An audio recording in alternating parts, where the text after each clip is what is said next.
Owls don't actually turn their heads 360 degrees. So it's 3/4 of the way, and that's because owls don't have round eyes like us. They have tubular eyes like binoculars. I am so excited to introduce my newest friends from England. Everyone, welcome Connie and Elsie from Extreme Falconry. Hi, future chicken! Tell us, Connie and Elsie, where exactly in England are you from? We're here in Dorset in England. So far away from the Biobarn. This is why I love circuitry in our tech year. We can visit you from the year 2050, no problem. And we get to see the baby birds of prey you are raising. Tell me about those little widow fluff balls in front of you. These are our long-eared owls. We bred them here at the park. The oldest one's 10 days old 10 and days the old. second one's 8 days old. We've got 3 more after this, so in the whole clutch there's 5. But because these 2 are slightly older, they can come out of the incubator, whereas the other ones are a little bit too young at the moment. You said a clutch. I'm guessing you aren't talking about a purse to carry your stuff in. Tell us what a clutch is. So the clutch is the amount of eggs that the mum will lay. They usually lay about 5 eggs, average number that they'll lay. Connie, how big will they get? So these will get to about this big. They are actually a British species of owl. We get the long-eared owl and the short-eared owl in Britain. And then we also get 3 other species, the little owl, the barn owl and the tawny owl. So these ones are one of the sort of like the middle species. And how do you know which is which and keep track of them? Every single bird of prey that's kept in captivity has to have a leg ring on them. If we lose the bird, then they can check the leg ring. So it's like an Apple tag you put on your backpack or luggage. Apple tags are so 2025. We now have tomato tags, kumquat tags, tangerine tags. And speaking of tech, we're going to use portal tech and travel to check out different babies and learn how their eggshells, don't tell Frittata, can teach us about DNA. Connie, Elsie, get ready for the tongue twisting! Now tell us about these cuties. So these chicks are Siberian eagle owl babies, which are the largest species of owl in the world. And these babies are just 3 weeks old. I have actually got some eggshells here. This baby just here came out of this egg here. We've kept the eggshell because this is going to be sent off for DNA testing to see what gender the baby is. Inside of the egg there's all the veins and like blood vessels inside. So they'll test that and see what the baby is and see if it's a boy or a girl. In this clutch there was 4 babies and we've got all 4 eggs in there. This eggshell for this baby just here, we've labelled this one number 1 and this one's the oldest baby as well. So that egg matches to that baby. This is all amazing. Now let's time twist back to the other babies.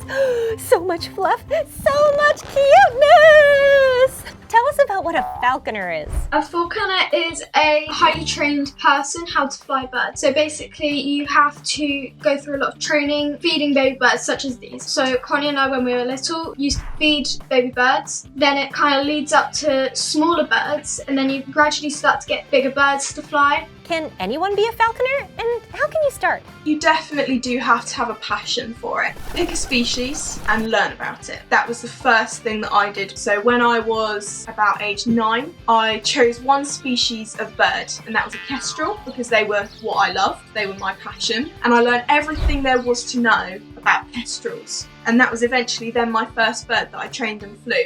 Connie and Elsie, you don't just take care of the birds, you teach people about them. And I heard you have a show with the birds to educate your visitors that come to Extreme Falconry. Tell us about those birds in the show. Boris, our burrowing owl, used to sit on my head. One day I was trying to crawl into my hand and he decided to come and sit on my head. And then that just became a thing for him. So it was quite fun. They all have their own minds. They are still creatures. They do what they want to do. Sometimes they just wake up in a bad mood, like people do. They just wake up and they're just not feeling it. Sometimes it's the weather, so especially owls, if it's raining, they won't do anything. They can get spooked by things as well. This is true. Sometimes I'm not feeling it when Persa tells me to clean up the dishes in the sink. Sleepy quibble. Speaking of the birds and their emotions, tell us a little bit about how your birds are therapy birds and help people. It's very calming for them because obviously they're very cute. They kind of, in a way, build a bond with them. We had one young boy and he came in one day and he'd had a really bad experience the night before because his hamster had recently passed away and he was really upset. And being here and seeing our animals here, he coped with it a lot better. You both are really the best kind of planet protectors, protecting animals and humans and teaching everyone how to live better together. Okay, I have a random question for you. Dinosaurs and birds of prey. What are your thoughts? So birds of prey evolved from dinosaurs and they are actually our modern dinosaurs today. And when we look at the baby birds, you can actually kind of see a little bit of a resemblance with the birds and dinosaurs as well. And there's been a lot of genetic testing and it is proven that they did evolve from dinosaurs. Another random question. Do birds of prey fart? Apparently they don't fart. Thank you for confirming that. No one in the bio barn believed me. Now on to flight. Another thing I can't do. So people think that birds do the classic up and down wing movement, but actually they do more of like a scooping movement, like a circular movement with the wings. When they take from a perch or something, they do a full extension from the top to the bottom. Their wings touch at the top and at the bottom before they come to level flight. Now it's time for a speed round, girls. Give me the fastest, biggest, and smallest birds of prey. Go! The biggest bird is the Andean condor. It's an American vulture. The fastest. The peregrine falcon. The smallest. The smallest is the elf owl. There's so much to learn about birds of prey and everything amazing you do at Extreme Falconry.